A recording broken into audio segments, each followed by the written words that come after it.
हमारे गुरुदेव भक्तमाली जी कहते थे कि अखाड़े में जगाया जाता था, जागिए हुरदंग देव भोर भयो प्यारे, हाथी घोड़ा भूखे प्यासे ठाड़े, दादा गुरु तिहारे।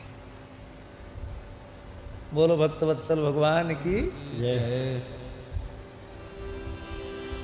उठे लखन निस विगत सुन अरुण शिखा धुन कान, गुरुते पहले ही जगतपति जागे राम सुजान। सोए कितने बजे थे? कितने बजे सोए विश्वामित्र जी? महाराज जी बताइए, मिथिला वाले महाराज जी, विश्वामित्र जी कितने बजे सोए? हाँ नहीं 10 बजे क्यों सोए? आप बहुत जल्दी सुला रहे हैं उनको। रात्रि का नाम है संस्कृत में त्रियामा। क्या नाम है रात्रि का? त्रियामा, क्षणदा, क्षपा, 3 याम जिसमें होते हैं उसको रात्रि कहते हैं। 3 घंटे का एक याम होता है और सूर्यास्त होने के बाद रात्रि शुरू हो जाती है। मान लो 6 बजे, एक उदाहरण दे रहे, मान लो 6 बजे सूर्यास्त हो गया तो 9 बजे एक याम हो गया, फिर 3 घंटा गिनो तो कितना हुआ? 12 बजे 2 याम हो गए, अब एक याम बचा है। 12 से 3 एक याम हो रहे, 3 बजे के बाद रात का समय खत्म। रात्रि को 3 बजे के बाद रात्रि की बेला समाप्त हो जाती है।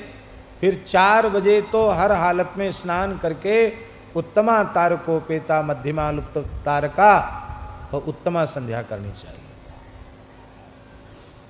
तो ऐसा नहीं है कि विश्वामित्र जी 8 ही बजे 9 ही बजे सो जाते हो, ऐसा नहीं है।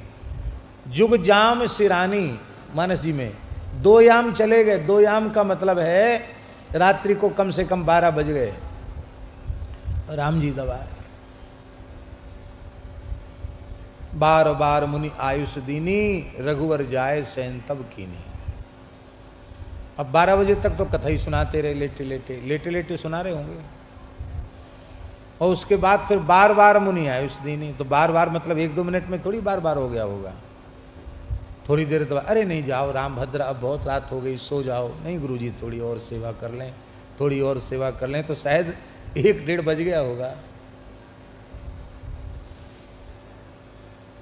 अब गए राम जी सोए तो लक्ष्मण जी चरण दबान गए। फावड़ा तो चलाते नहीं थे कि बहुत थक गए हों, लेकिन एक मर्यादा है, अपने से बड़ों की सेवा करनी चाहिए।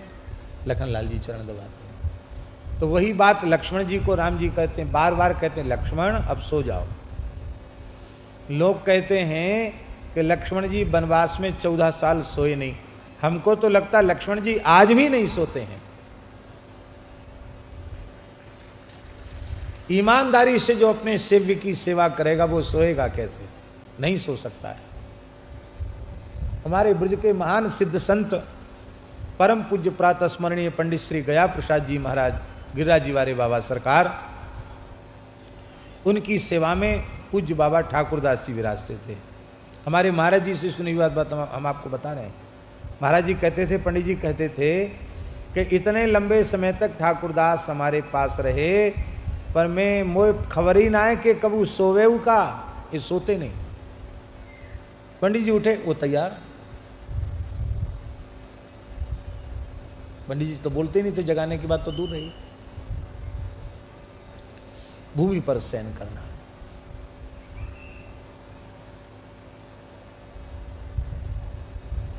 अब उल्टा है कि गुरुजी भले ही 4 बजे उठें, पर चेला तो पक्के सूर्यवंशी हैं। जब सूर्य भगवान की किरणें तेज लगती हैं तब जगते हैं। बोलो भक्तवत्सल भगवान की। क्या करें, गुरुजी से बड़े परेशान। गुरुजी सोते ही नहीं। अरे भाई, सोने सुलाने के लिए संत नहीं आते हैं, संत जगाने के लिए ही आते हैं।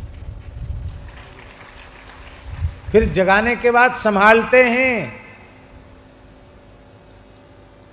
वाह, क्या कहना। जगाते भी हैं, संभालते भी हैं और सिखाते भी हैं, वाणी से भी सिखाते हैं, आचरण से भी सिखाते हैं, सब प्रकार से सिखाते हैं। हमारे यहाँ एक संत हैं श्री परमहंस जी महाराज, बहुत कम बोलते हैं, बहुत उच्च कोटि के महात्मा हैं।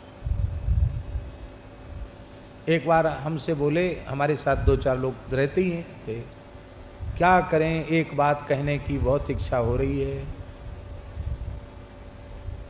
उनका महाराज जी कहो। तो 1-2 बार तो ऐसे बोले कि मुंह पर ताला लग गया, बोल नहीं पाएंगे। फिर एक बार बोले कि एक बात कहने की बड़ी इच्छा होती है। तो हमने कही क्या? तो बोले आप क्षमा करना, दीपक तले अंधेरा। क्या कहा उन्होंने? परमन जी ने, दीपक तले अंधेरा। दीपक तले अंधेरा का मतलब कि आप तो दीपक हैं, लेकिन आपके निकट वाले लोग अब भी अंधेरे में हैं। हम अपनी महिमा नहीं बोल रहे हैं आपको। आपके जीवन में जो भी आपका प्रेरक पुरुष है वो दीप है, प्रज्वलित दीपक है। आप उसके निकट रहकर भी अंधेरे में रह सकते हैं। तो हमने क्या लाभ लिया? इसलिए संत जगाते हैं, संत संभालते हैं और अपने आचरण से सिखाते भी हैं।